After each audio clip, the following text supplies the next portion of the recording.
to episode 9 of the weekly Darts World podcast. I am Harry Masterson. And I'm AJ Ermston-Toft, and how are we doing this week?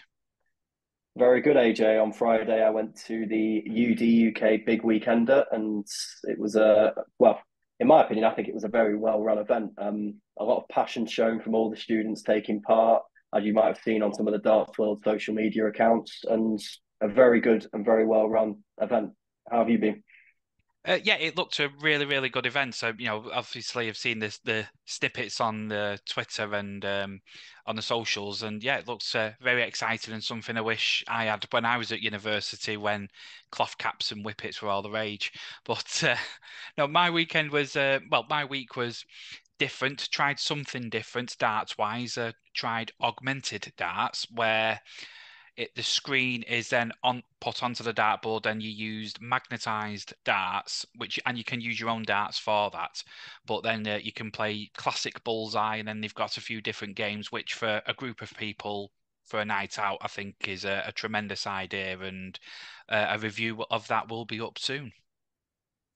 And also, guys, keep your eyes peeled because there's going to be a special episode of the University Darts, all the coverage that I and Thomas Bartley, a fellow writer at Darts Worlds, that we produced. There will be a special episode of that coming out very soon. So keep your eyes peeled. Well, with all the news that we've had ourselves, let's move on to the main news.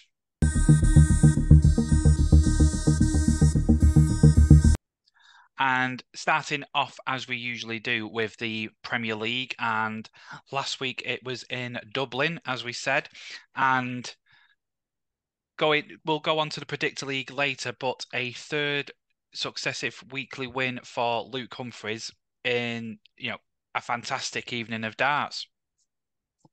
Absolutely, he continues this dream Premier League campaign that he is on. It's now 3 wins in a row for him. He's now 7 points clear at the top of the league as well. And could we now sit here, AJ, and say that his playoff place is all but secured now?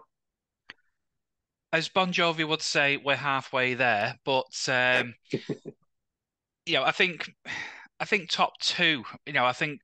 Well, even saying that, I mean, second, third, and fourth, it's still tight. I mean, there's only, including fifth as well, there's only 2 points in it. So it is literally anybody's for the playoff spaces. But I think if the form of Luke Humphries at this moment is just spellbounding. It's really good. It's high level stuff, and he's just dispatching all of his opponents left, right, and centre in this Premier League. And you could probably say first is secured, and then everyone else is battling for the remaining 3 places of playoffs. I think one thing you look at with Humphries as well is the fact that his scoring was already spectacular before he became world champion, and it was about him basically just polishing up on the doubles. And these last few weeks, he has looked like he has done that. And when you get both your scoring and your doubling on point, you are very difficult to beat. And I think that's what the 7 players in the Premier League are experiencing at the minute. Yes, I mean, it kind of reminds me of a Mervyn King when he was in the BDO in the 90s, late 90s, early 90s, where his scoring power was something else. And it was just a case of how long will it take him to hit a double? And sometimes it took him not a lot of time, and then sometimes it took him a bit of time. And that was only the proper reason why he got caught out or lost matches was doubles. I mean, but Luke Humphries doubling at the moment is amazing, and his checkouts, and you can see the confidence. I mean, the 120 checkout, going for the 2 bulls. I mean, it was the right thing in terms of the way his darts are and the trajectory. It worked out for him, but you can just see he's playing with so much confidence, and it's making this Premier League more interesting as the weeks go by. And that 120 checkout he produced was a bit Littler-esque, shall we say? I mean, from what we saw at the UK Open, he literally did the same thing. And speaking of Luke Littler, at the minute he is now 5th in the Premier League, so he's actually dropped out the playoff places, which is down to the fact that he hasn't won a night yet. Is it panic signs yet for him, or is there's still halfway of the tournament still to go? And the way he's playing at the minute, I think the form does suggest that he will eventually win a night. Yeah, so I mean, we're halfway there. But in the 8 weeks that we've only had 4 winners. You've had Michael Van Gerwen with 3, Luke Humphries with 3, and then Michael Smith and Nathan Aspinall with 1 each. So, I mean, there's another 8 weeks, and form's going to change, somewhat. I mean, look, everyone, at the start of the Premier League, everyone was just looking at Michael Van Gerwen running away with it, and now, Luke Humphries has found this rich vein of form. How long will it last? We don't know, and and it just takes one person to have, they could have a 3-week run, and the league table completely upends on itself. It's just really good to watch from putting, with the Premier League. For me personally, I looked at it as just a glorified exhibition, but when you now look into this league and you look into these players, it's a lot more than that now, and you can see that, they're really performing. And it heads into Belfast this week. I'm trying not to get any sneak previews for the Predictor League, but are we looking at a new winner this week, AJ, or do you think it's going to be one of the 4 that have already prevailed so far? I think it could be a new winner. I mean, it's always difficult to tell. And looking at the brackets, it's an interesting evening. You've got a top half which is really packed, and then you've got another half which, all the players are good players, but you can see there's one half where you're going, I won't want to be in that half, and another half where you can think there is a line for a route to the final.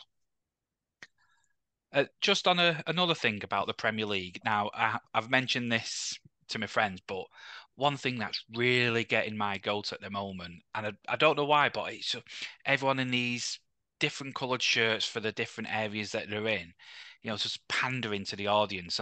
I find it not. I just find it a bit desperate. I mean, Taylor was known for doing it in the early stages of the Premier League, where he wear orange in Blackpool or he wore blue and white in Blackburn. And again, it's just that pandering, oh, cheer for me, cheer for me. I think, Michael Van Gerwen, Luke Littler, and they've just worn their shirts. They haven't worn a shirt that's been modified for wherever they are. They just get on with it, and I prefer that style more than, oh, I'll wear green because I'm in Ireland. It's just find it a bit sickly. Puts a bad taste in my mouth. Well, I think, as you say, there are certain players that have been wearing their shirts all the way through the tournament. You mentioned Luke Littler and Van Gerwen, and then I think Rob Cross wore a specialised shirt for the first time last week in Dublin. I've seen, obviously, Peter Wright at the other end of the spectrum. I think he wears a shirt for every single.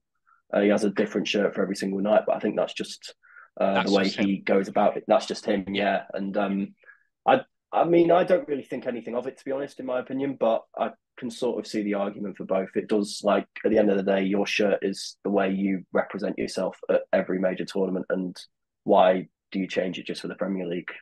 Yeah. You should do it for all the tournaments. I mean, on that, there was a great little spot. I don't know if you noticed it with Wayne Mardell, when it was Rob Cross versus Nathan Aspinall. They both had black and green shirts, and he was going, Nathan Aspinall is wearing a black and green shirt, black trousers, and black shoes. Rob Cross has got a bald head. It's just like, mwah. It's just a fun little bit. Just I think he does it to pop himself, but he is funny with these little bits and pieces. But it just makes, as we said, it makes the Premier League more interesting, makes it viewer friendly, and it's. I think this is probably the best one in years. Do you reckon it's maybe down to the fact that if they wear like a shirt in relation to where they are in terms of the venue that it's at, do you think the crowd will give them less stick? Oh yeah, that's what it's there for. It's like this bit of pandering, as I said, and it's they always try and go to like the nearest either football team or like whatever colouring. It's like a lot of them. It was wearing green, white, and red in Cardiff that first week. Michael Smith had a special shirt with a Welsh dragon on, but there he is, from St Helens with England flights, and it's like, come on, just play your darts. I want a really good game. I don't care what you're wearing. But yeah, just get on with it. Do you know what? I can understand it for, like, if you've got Price playing in Wales or you've got Wright playing in Scotland, and it's like a venue which is like close to heart for the player. I can completely understand the specialised Absolutely. shirts, but for every single week, well, again, as I said earlier on, I don't really have an opinion, but again, I can see the argument that you're trying to make here. Yeah. But no, I mean, it was a great week in Dublin and off to Belfast, but we'll discuss that later on. But moving on from the Premier League, we go on to the Women's Series. Moving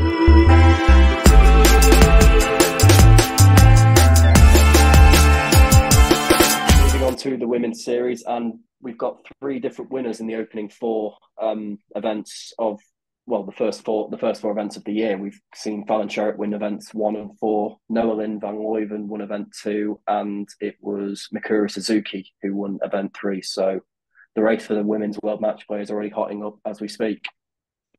Yes, I mean we've got 2 tables at this moment in time. You've got the race to the match play, and then you've got the overall 2024 table where the top 2 players play in the World Championships at the end of the year, and it just makes it a little bit more interesting because some people have not entered events and some people have stayed in that top 10. Some by not doing great at these first 4 weeks.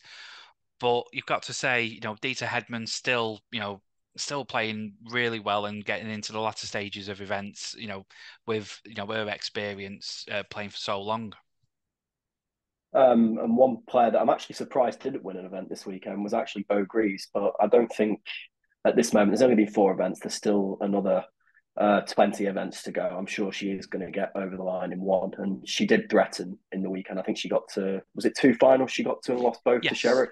Yes. So again, she's already proven that she can go deep in the tournament. It's whether she can just get over the line, and I think from the experience that she has gained over the last year or so, she will do it eventually. And again, she is the defending women's world match play champion, so she needs to be at the Winter Gardens to be defending it.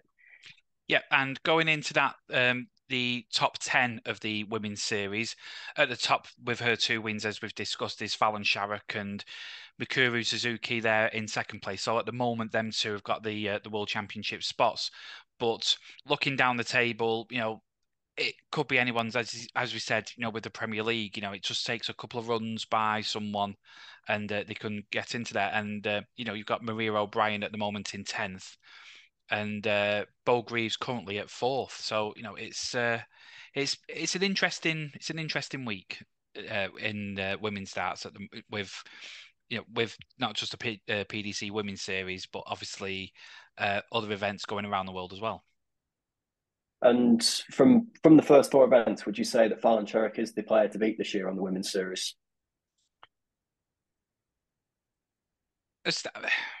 Yeah, her standard's not dropped at all. She's always been a prolific check. I mean, her game is her checkouts. I mean, she's a great 3-dart checkout player, and she can score heavy as well. And Bo Greaves, 2 finals, but I think her class will always rise to the top. Bo Greaves. I mean, it's only 4 events. There's plenty more to go, and I think the top 2 you've got to look at Bo and Fallon, in my opinion. But I hope to be wrong, and I hope other players can have good runs. And moving away from the women's series and moving on to the off the field debate, and there's been a lot of talk on social media at the minute on Noah Lynn van Leuven's win in event 2. Obviously, she is a transgender woman, and there have been lots of people on social media saying that she shouldn't be playing in this. They should either have their own category or they should just be playing in open events. What have you made of all of this? I think it's shone a light on women's darts for not the wrong reasons, but just for reasons. I mean, the women have been playing, like Dieter Hedman, like Trina Gulliver, these trailblazers, way back when, who've been wanting their own women's events. And, Nolan van Leuven, as she's done nothing wrong. She's playing by the rules that have been set by the governing bodies. And, Anke Zylstra and Eileen de Graaf both have pulled out of the Dutch national squad, and they've put their reasons on there, and we've got to respect their reasons. But ultimately, I think something like this has got to be discussed between players and the powers that be. I mean, people can put their 10 pence, on Twitter and Facebook, and some of it has been nothing but hurtful comments to all parties involved. And I think we just need to be more level-headed, and we just need to have an adult conversation about it. Exactly. As things stand, she is the event two winner, and at the minute, that's not going to get changed. So again, at the end of the day, we have to deal with it and get on with it. And at the end of the day, as well, Anchor did put her views out in that statement that she released on Saturday. And again, you can agree with it, you cannot agree with it if you want, but as things stand, she will be playing in the WDF Ladies World Cup team. And until anything does get released in terms of it being changed, that's what it's going to be. Yes, and we just as reporting on this, we just have to be respectful bystanders at this moment. It's people, as we said, people have made very bad comments online, in both ways towards Noah Lynn and towards Anchor and Eileen. But I think, as we said, I think players and organisers just need to have a conversation and try and see what is the best route forward. Exactly. I don't understand what the PDC were trying to achieve in terms of when she won event two, they decided to turn the comments off on the post. And if you looked at it, there was more, I think there was more quote tweets in comparison to the likes. So, and then I saw like Joey Barton and Matt Letitia both also getting involved. So, I mean, Yes. off the field, we've got footballers now getting involved with this. Yeah, and but for the time being, as we said, we just have to be respectful to all parties involved. Yeah, absolutely. So moving on from the PDC, we now go on to the World Seniors Darts Tour, and we had the Champions of Champions event in Blackpool, and finally, Richie Housen gets it. He's deserved this. He really has. I think he's got to numerous finals on the World Senior circuit. I think he lost in the Champion of Champions final to Leonard Gates last year. So to go that one step further for him this year, he'll be over the moon. And I mean, I think this will do him the world of good in terms of confidence going into future tournaments as well. Yes, and I mean, Richie's semi-final against Martin Adams, I mean, that was an absolute corker.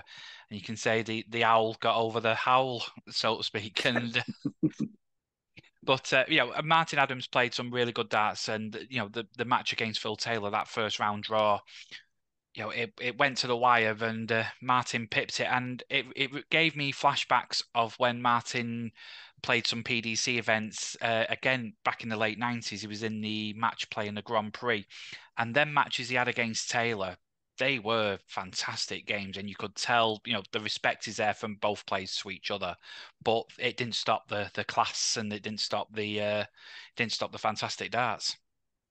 The shame Martin Adams didn't play in the Grand Slam a lot more when he was still in the BDO at the time, because I think he played in like one or two events, but he could have definitely qualified for more. I just don't know what the reason behind him not playing was, but I mean, I obviously, think with the BDO and the PDC, there's always been that politics, and there's been documentaries on it. I remember watching one, Blood on the Carpet, between the PDC and the BDO, and it still runs through today. You've got your I wouldn't say old timers, but you've just, it was a bitter split between the two, and players took it to heart, and some people learn to forgive, and some people just can't. And I think Martin, I think retrospectively could have gone, might have should have done them a bit more. He might have earned a bit more money out, and possibly go into the PDC full time, because he was definitely good enough to be on the Pro Tour, definitely. And it's just people have choices for reasons. That if they want to discuss it, great. If they don't, that's up to them. exactly. And moving back on to the eventual winner, Richie Housen, I think in his final with Andy Hamilton, he was actually 3-0 down early on. And then it was a case, I think he included an 11 darter as well in his game with Leonard Gates in the semi final. So, Yeah. sorry, quarter final, sorry.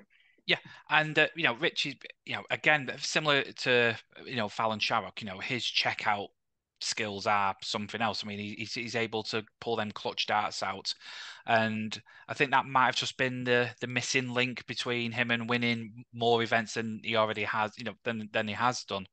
But now I think getting that first win, it definitely puts him up there now as a contender for all future events. And one thing I have liked about the seniors this year is that we've had two different winners in the two opening events of the year. We've had John Henderson win the Senior World Championship at the Circus Tavern, and now we've had Richie Howson win at Viva in Blackpool. So are we going to see more new winners from the later events down the line? Because we've obviously got the match play still to come. We've got the Masters still to come as well. Or do we see one of the players that have already claimed glory in previous events strike again? It's a bit of 6 and 1 and half a dozen of the others. I mean, you've got John Henderson, who plays a lot, still on the Challenge Tour, still, doing Modus, and Robert Thornton still active, in a lot of events. And I think, it might be a case of they might just build themselves up to the biggies, similar to Gary Anderson does for the Worlds. It's usually, I mean, he hasn't this year, this is the anomaly, but usually he's quiet for the first couple of months, but then, soon as the summer's done, he'll start building his game up and getting ready for the Worlds. And I think, the way the formats are and the way the qualification criterias are, you could see a lot more new faces in the next World Championships rather than, the ones that we all know and love. I think one player to be looking out for the events is Andy Hamilton. I think he had a deep run in the World Championships. He's now reached the final of this. I think, as I mentioned to you in a previous episode, he made it to the final stage of Q School and then decided to play the MODUS Super Series instead of playing the final stage. So I think the proof's already there that his game is there to be winning and competing in these major competitions. I think as well with the run at the weekend as well, like the evidence is there. Does he win one this year, or does he go deep and just build himself up? Because obviously this is his first year. Yeah, and there's nothing to say that he won't. I mean, he's always been since he's came into the PDC, a rock solid player, very difficult to beat. Whether it's his grit and determination or his style of throw.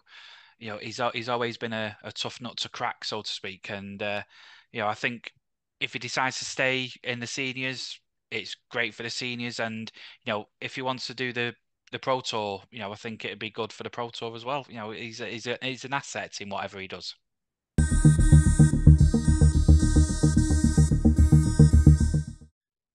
Moving on to the ADC, we had a few qualifier events for the Red Dragon doubles finals. So in Kidderminster, we had Daniel Asprey and Sam Hamilton qualifying. In Wrexham, you had Shane Haywood and Terry Nash. And then in Northern Ireland, you had Colin McGarry and Aaron Wilson qualifying there for the finals. There is an event this Friday as a warm-up to the ADC, WADC events in Middlesbrough. So if you are there early, you might as well give it a go. But no, I mean, I think this is the first doubles events that I've seen, with a major stamp, apart from World Cup events on the WDF, pretty much anywhere. I mean, when I used to play in BDO events, it used to be singles on a Saturday, pairs on a Sunday. So whether it be Belgium, Germany, Holland, etc.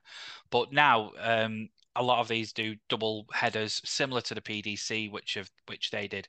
But I think this doubles format, I think it just might uncork more talent, if anything. People who might not like going further afield in events and qualifying locally, going to the finals, and they might find out that they actually enjoy it. Absolutely. I think there's players out there that maybe do prefer the double style of format instead of playing singles, because maybe it's beneficial to them that they've got someone there to help them get through it. And I think the need and I think the more doubles tournaments there are, the more, as you say, the more talent could be appearing.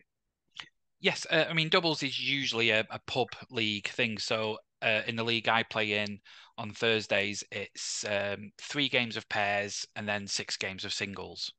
But I just think a tournament on doubles, I think it just makes it more interesting. I mean, for me, obviously every tournament is 501, and then in the Northwest it's more Grand Slams than knockouts.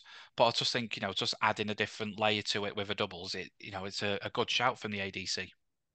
And we've seen with obviously the Champion of Champions last year hosted their first pairs tournament last year. Obviously they've had they've just had the plate tournament and the actual competition before, and they added the pairs for the first time. So I think that was maybe a signal that it was going to be that the need for pairs tournaments was going to continue, and now we're seeing the Red Dragons double cup this year. So yeah, there are more out there.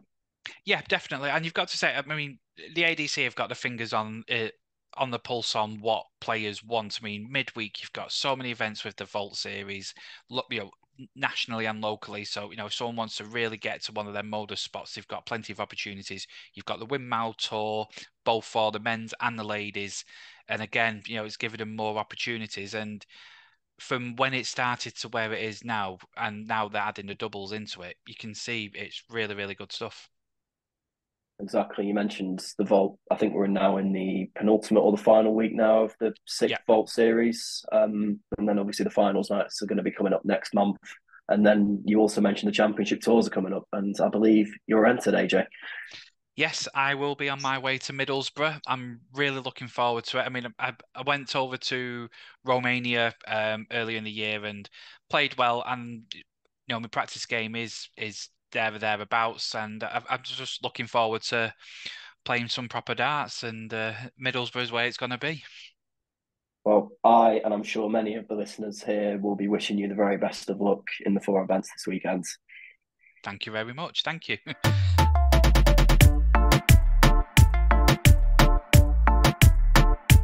So in a captivating week of darts, it was the Duff man who won the series, narrowly pipping Scott Taylor in the final, and a great week of darts by all concerned. Absolutely, I think with Neil Duff as well. He had the double trouble week success in the MODUS Super Series, and now he's gone and done it again in the actual Series 7 now. So he's into Champions Week. It was a good run from him as well. He finished top of Group B to get to finals night. I think he finished on the same amount of points as Adam Lipscomb in both the Group A and the Group B table. On legs difference, he came behind him in Group A, and then he was ahead in Group B. So fine margins. Yeah, and you're going to find this in some of the weeks where you've got these overly stacked cards of players where it's a lot finer than other weeks, but the quality, as we said, we keep saying it week on week, but it's happening week on week. The standard is growing all the time, and that gap between what people's perceptions of the amateur game and the professional game is narrowing. It took a really good performance from Neil Duff to get over the line last week. I think he included 2 100+ checkouts in the final back to back against Scott Taylor, and we know from what we saw in Series 6, you have to be on your game to be beating Scott because the numbers he can produce on his day are ridiculous. Yep, and maybe it was that rest of winning Group A, giving him that couple of days rest. He just might have just lost that little bit of momentum, which for Scott, that is an essential part of his game is momentum, and he still can play amazing stuff, but I just think he just might have lost that little edge in the final. But very unfortunate and losing his chance of defending his series win.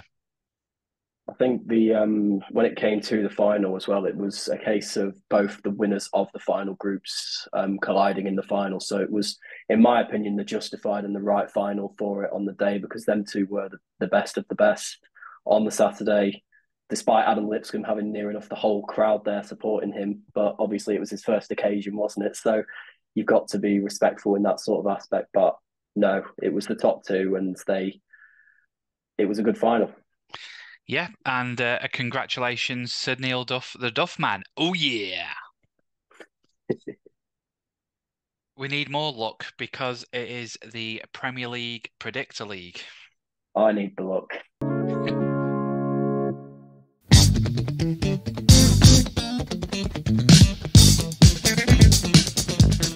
So the Premier League bandwagon turned up to Dublin last week, and we mentioned the results earlier on, but how did that affect the points? So with Luke Humphreys versus Peter Wright, we both guessed the outcome with Luke Humphreys winning.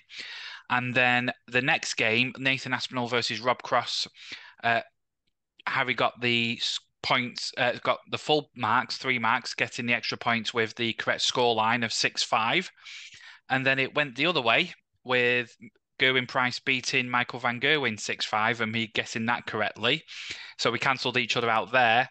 And then Luke Littler failing to beat Michael Smith, which really affected me, but not so much Harry, who got the extra 3 points with Luke Humphries winning the week. So for that week, Harry scored 8 points and I scored 5, which for the table, there's 1 point in it. Harry on 42 and myself on 43. So it is really there to play for now. And as I mentioned, we are at the halfway point and we are going to Belfast this week. And we've got Luke Humphries versus Luke Littler, Michael Smith versus MVG, Nathan Aspinall versus Gerwin Price, Rob Cross versus Peter Wright. So the first game, which is Luke Humphries versus Luke Littler, this is really one to look at. Who have you got and why? I cannot believe this is the first game of the night. This is the repeat of the World Championship final, Yeah. and it's ridiculous. This is very. I think this has literally got 6-5 written all over it. But the question is, which way do you think it's going to go? And for me, I'm going to go with the player that's won 3 nights in a row. I'm going to go with Luke Humphries to win 6-5. But to be honest, again, I could see Luke Littler winning at 6-5. I wouldn't be surprised if Luke Littler won. But I think you're silly at the minute if you go against the world champion. He's won the last 3 nights in a row. The numbers he's producing is ridiculous. His doubles are now starting to show up as well. So yeah, I think it's got Luke Humphries written all over it, but it will be very close. Yeah, I mean, this is a classic coin toss between the two, and I've got to say on this occasion, I agree. I think Luke Littler is a phenomenon, and he's playing really well, and he can get all them highlights for for Twitter and for YouTube and for whatever. But I just think the overall game of Luke Humphries is just that little bit better than Luke Littler. I mean, it won't surprise me if you see 11 holds of throw with the way these two are throwing.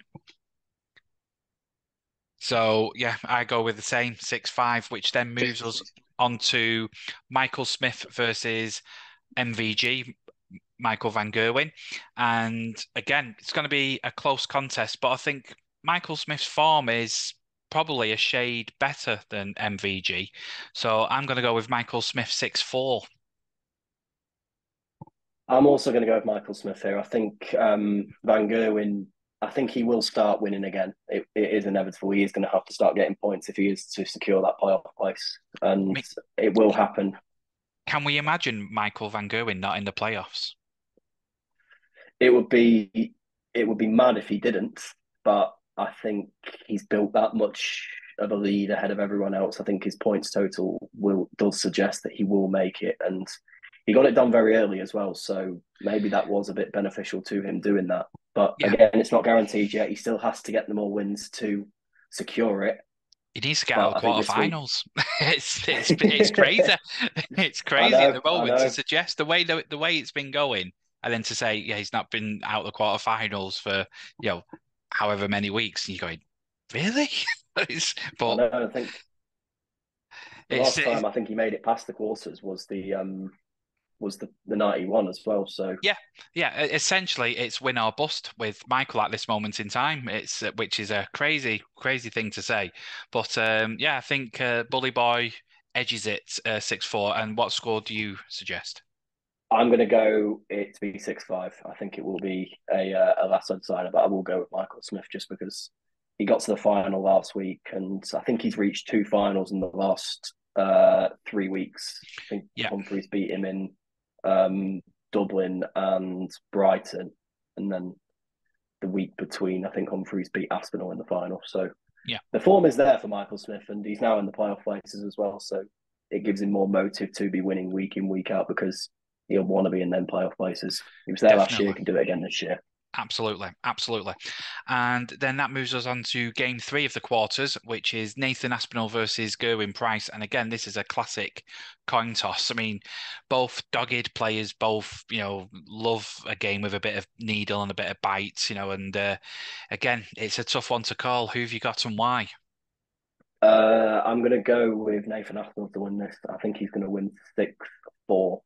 I just, I think Price did. He was good last week in terms of him getting back into the winning ways. I think he hadn't won a game since Glasgow on night 3, so it was Yeah, important for him to get back winning.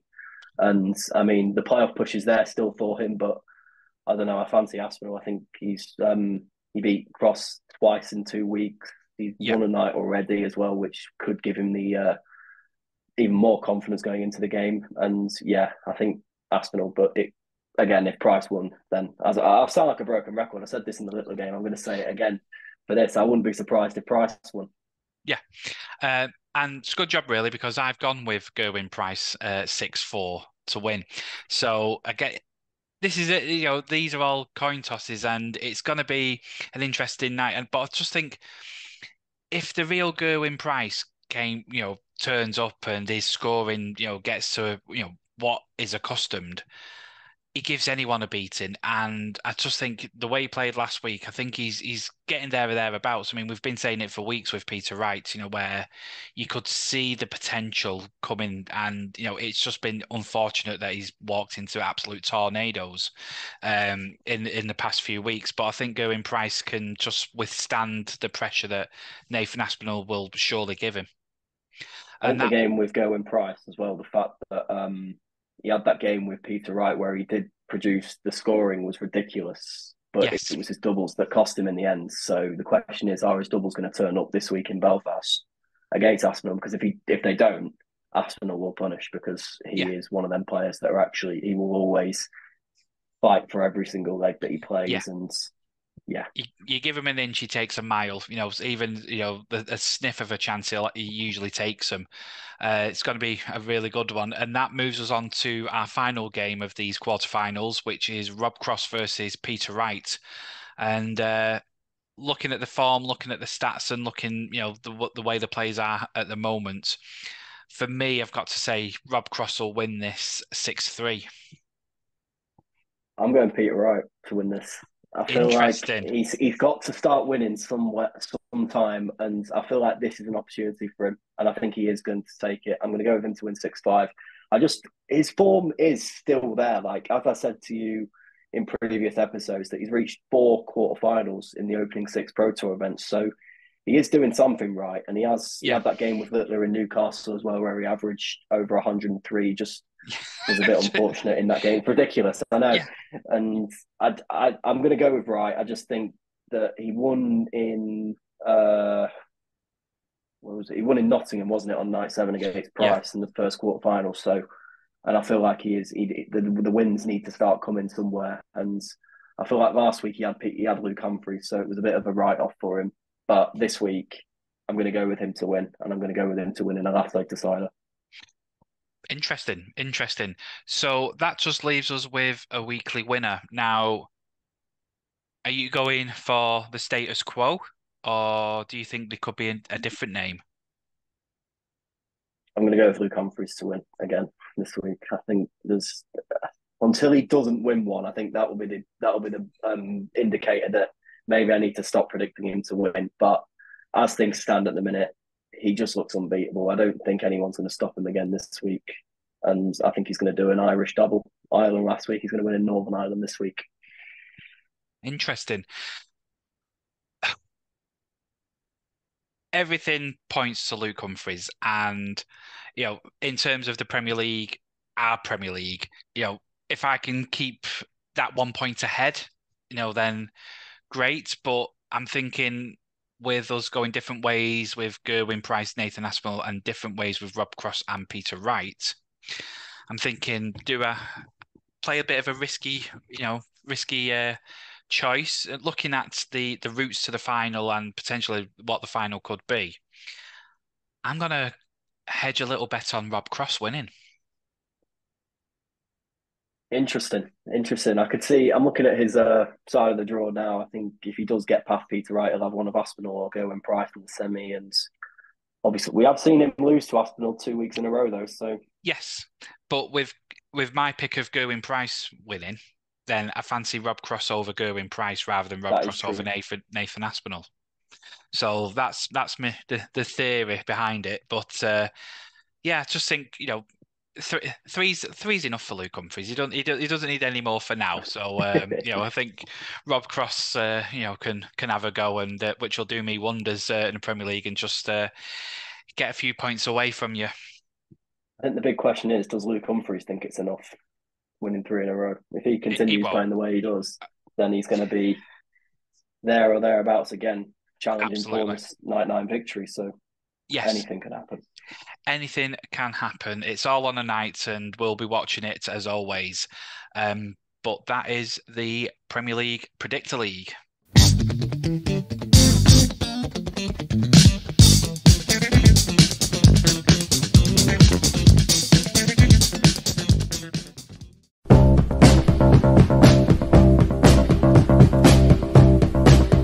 So now time to discuss darts on the open road, and the big weekend in Middlesbrough for the ADC, with the Windmill Tour starting for both men and women, is completely sold out.